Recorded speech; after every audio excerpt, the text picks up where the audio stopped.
Mabati na ni Nanay Laila kadatuan karon nga malinaw na ang Jansan. Mas luwas na matud pa karon ang dakbayan alang sa mga residente. Ngilngig usab matud pa iyahang mabati kung hinumdumon ang tuig 2023. Kuan na jud ang Jansan karon kanang safe na.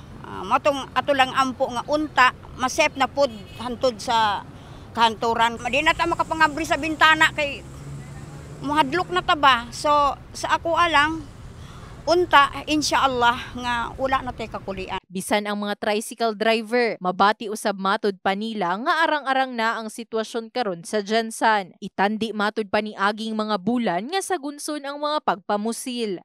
Margula na.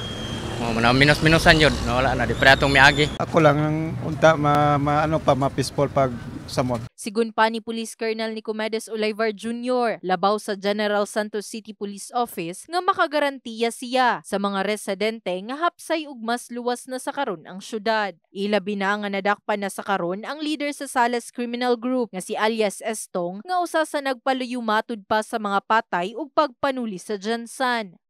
So far so good.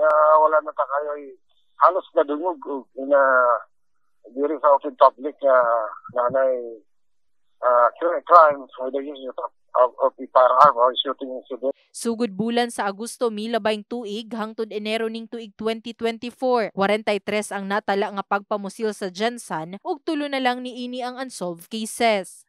In the heart of changing lives. Kini si Brigada Liza Labajo sa Brigada News Jansan.